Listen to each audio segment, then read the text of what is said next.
15 সদস্য চ্যাম্পিয়ন্স ট্রফির স্কোয়াড ঘোষণা করল BCB. Bangladesh cricket board BCB 12 জানুয়ারি ঘোষণা করেছে 2025 চ্যাম্পিয়ন্স ট্রফির জন্য বাংলাদেশের প্রাথমিক স্কোয়াড। স্কোয়াডে লিটন দাস ও শরীফুল ইসলামের বাদ পড়া নিয়ে বেশ কিছু আলোচনার সৃষ্টি হয়, কিন্তু এখন জানা গেছে যে পেসার হাসান মাহমুদ স্কোয়াডে না থাকলেও টুর্নামেন্টের পুরো সময় দলের সঙ্গে থাকবেন। বিপিএলে তার দুর্দান্ত বোলিং পারফরমেন্সের কারণে তাকে দলের সঙ্গে অন্তর্ভুক্ত করা হয়েছে। বাংলাদেশের চ্যাম্পিয়ন্স ট্রফির স্কোয়াডে আছেন 4 জন পেসার: তাসকিন আহমেদ, নাহিদ রানা, তানজিম হাসান সাকিব এবং মুস্তাফিজুর রহমান। হাসান মাহমুদ যদিও স্কোয়াডে নেই, তবুও তাকে দলের সঙ্গে রাখা হয়েছে প্রস্তুতিমূলক কাজে। বিপিএলে তার দারুণ পারফরমেন্সের পর নির্বাচকদের বিশ্বাস তিনি দলের জন্য গুরুত্বপূর্ণ ভূমিকা পালন করবেন। বাংলাদেশ দল 14 ফেব্রুয়ারি সংযুক্ত আরব আমিরাতের উদ্দেশ্যে রওনা হবে। সেখানে পাকিস্তান এ দলের বিপক্ষে একটি প্রস্তুতি ম্যাচ খেলার পর 20 ফেব্রুয়ারি শুরু হবে চ্যাম্পিয়ন্স ট্রফির মূল পর্ব।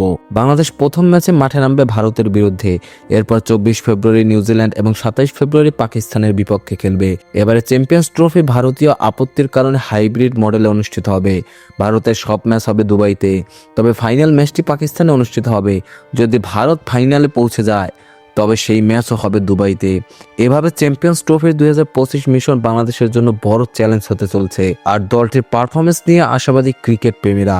বাংলাদেশের চ্যাম্পিয়ন্স ট্রফির স্কোয়াড: তানজিদ হাসান তামিম, সৌম্য সরকার, নাজমুল হোসেন শান্ত, মুশফিকুর রহিম, মাহমুদুল্লাহ রিয়াদ, জাকির আলী অনিক, তাওহিদ হৃদয়, মেহেদী হাসান মিরাজ, পারভেজ হোসেন ইমন, রিশাদ হোসেন, নাসুম আহমেদ, তানজিম হাসান সাকিব, মুস্তাফিজুর রহমান, নাহিদ রানা এবং তাসকিন আহমেদ।